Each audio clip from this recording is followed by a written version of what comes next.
Hello everyone, and thank you for watching yet again another episode upon which I have decided to create and not run away from. Woo! Today's episode in particular pertains to a story that I started yesterday, so if you have not seen yesterday's episode, I seriously recommend you try and watch or listen to that one first. That way you have a better understanding of episode 5, which is part 2, because not only did I stop last night, I even added to it today, and I feel really good about that because like I said, I haven't worked on this particular story in like almost over a year and a half, closer to 2 years now that I really think about it, and to be honest, it feels really good. And hold on. Okay, yes, so that's part of something else. But first, before I can get into what I added, where exactly did I leave off? Wait. Okay, I remember. Give me 1 second. I could have prepared this a little better, but okay. Right, okay, boom, remember, this is no cuts. Man, I'm telling you, sometimes my fingernails are dirty, and sometimes they are clean. Anyways, ooh, ADHD. Okay, one last time. I think this is exactly where I ended off, because, you know, this is introduction to one of my characters, and I just felt like it was special enough to stop and then start a new episode, because I've added more, and it actually is nice. So alright, I'm just gonna hop right into it, actually. I'm saying actually a lot. Okay, I got this. I'm just talking to myself. In a room, there's no one else around me, except for that. I'm good. Okay.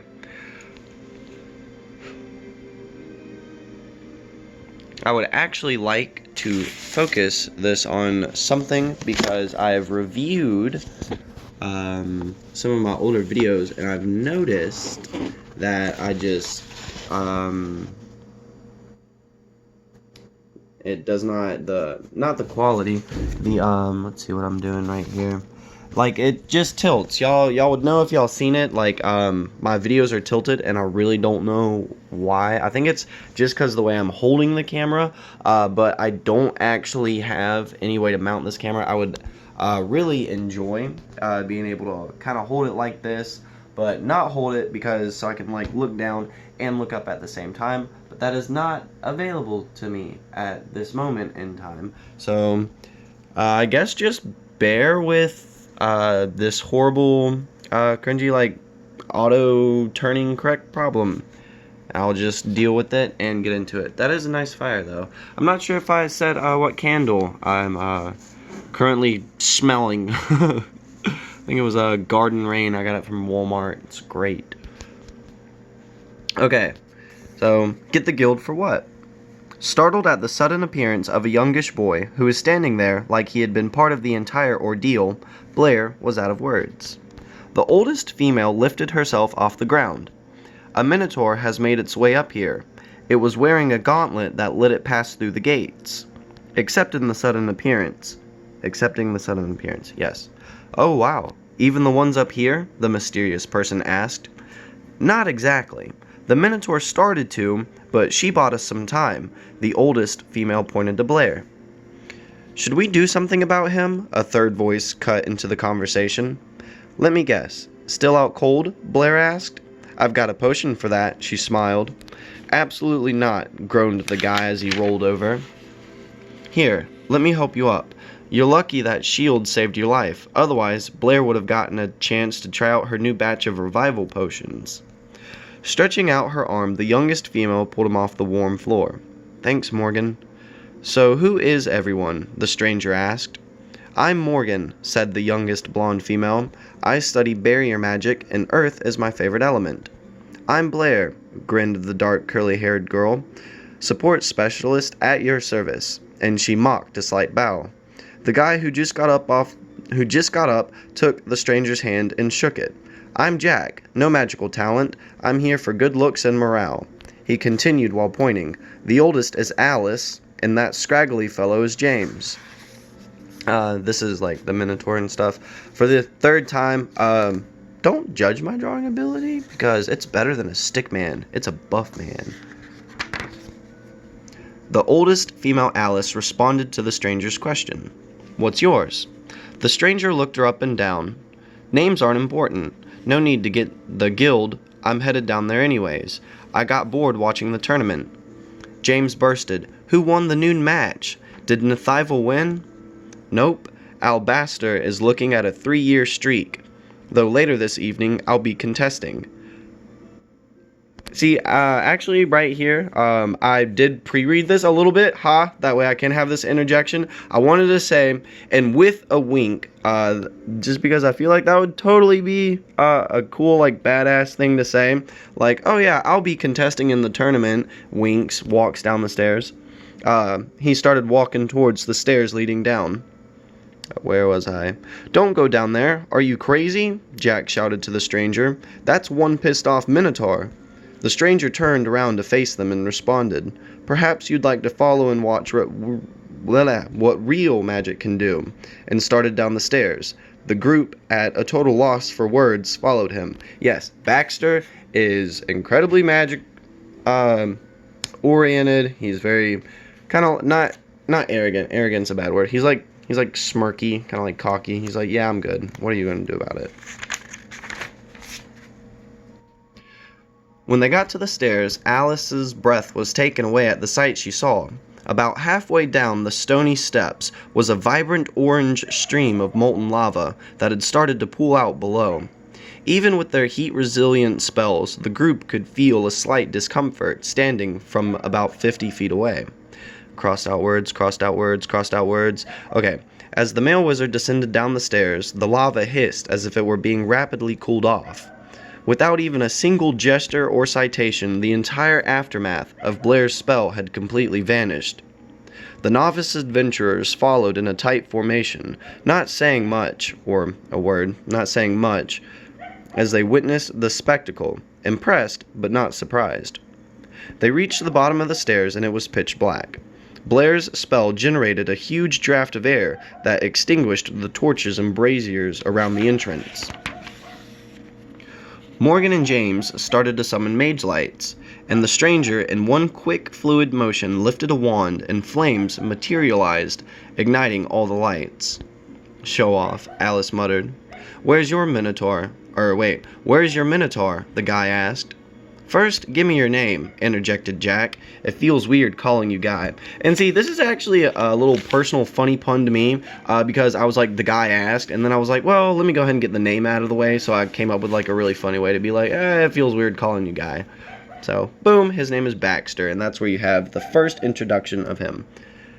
Baxter was a quick, Baxter. He quickly responded. Was a quick response. Good job, past me. I don't know. Maybe it had enough brains to run away from a giant ball of fire. After all, Blair nervously implied. "Yes, but he couldn't have gone far," Baxter noted. "I could track it," Alice suggested.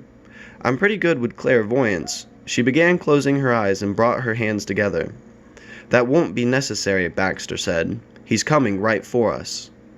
And then this is where I crossed out like a far-off, deep-pitched roar caught their attention. Oh, and last but not least, one more time, yes, that is Baxter. A little drawing. How close can I get in this to be detailed? Kinda? Yeah, there we go. Cool. So yes, this is where it ends in the book, but like I said, I did, pick it up today. Here's 1 page. 2 page? Is that all I read? Well, technically front and back, so we'll say it's 3. And actually, I have a pretty good idea on how I want to, where I ended off, like right here, and how I want to like catch up to this moment, what I'm about to get into. So I might come back and touch up on that, or I'm going to do that, and then you're just going to have to, I don't know, buy the book when I publish it and find out what actually happens. Oh no, I'm kidding. Ignore me, please. As Baxter met the young party of adventurers under the town, thousands of voices belonging to people could be heard on the surface, cheering on a magical tournament. A match between two wizards had just concluded a little past noon, and the event began to prepare its next matchup. Time was given to the spectators as a team of magicians made the repairs, and not so far away from the arena itself exists a building known as the Guild. In between is mostly forest, but one particular abandoned building holds the interests of a person inside. The outside appears to be old and condemned, almost hidden by foliage. However, the inside is a sleek, clean interior that serves as an outpost for wandering souls. Anyone can enter through the old rickety oak door, but those who open it with magic walks into their own singular space, a magical void of the caster's doing. Can you hear me? Yes, a voice link has been established. Where are you? Oh wait. Oh, okay, for a second I thought that was two separate sentences. Gosh, I just written this. Come on, get it together, Tristan. Yes, a voice link has been established. Where are you? A young, mysterious man looked around the dustless room. I'm at an outpost near the town of Rosewood. I don't see any signs left behind, but I know they were here. From the distant arena, the sound of a magically amplified horn rolled over the treetops. Another battle was soon to begin. At any rate, we need to get inside of that tournament. Have you located any of the other guardians? Not yet. I'm scrying for them as we speak, but they shouldn't be far. A couple of seconds passed. You don't think that... No, Claire, I don't. I'm done here. I'm headed to the town's arena. I'll call for you again soon. Be safe, Bash. Before anything else could be said, Bash released the communication spell linking them and turned for the door. Suddenly, a ring that he was wearing around his neck flashed brightly and sizzled back into a cold band. Feeling a deep fear in his stomach, he grimly whispered to the empty room, "Hopefully we're not too late." As he stepped outside, Bash instantly felt something was off about his surroundings. An ancient forest teeming with life shouldn't be silent. Bash willed himself to reach into the arcane and pull out his mace and shield. Both appeared as if he'd been holding them the whole time. Taking a few cautious steps, he began to mentally place wards around his body to protect against projectile magic as he moved. He shifted his sight into another spectrum, looking for magical residue.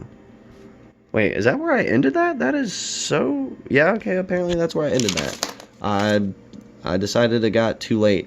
Okay, so yes, there could very potentially be a part 3 to this.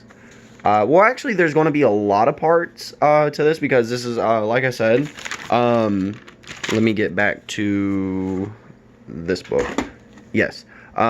This is actually one of the stories that I want to continue.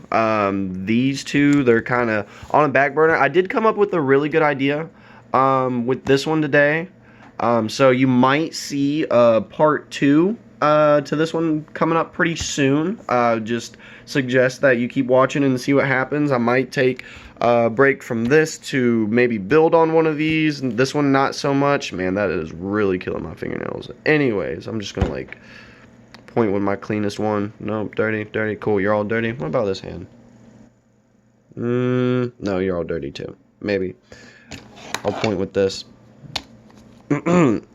Anyways, no. Alright, time to be serious. Serious. Seriously over. The video is over. I've done read that piece. Okay, well, I hope you enjoyed. Remember to... Alright, well, you don't have to. You don't have to like, share, subscribe. That's a thing of the past.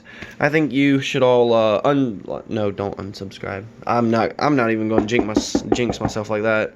Just leave mean comments. That's better. Subscribe and leave mean comments because I can handle that. Yay. Definitely, if you haven't seen my last episode, check that one out. It's the introduction to this one, and potentially part 3 might be coming out tomorrow because I'm excited. Anyways, have a good night, everyone, and I hope you enjoyed. Bye-bye.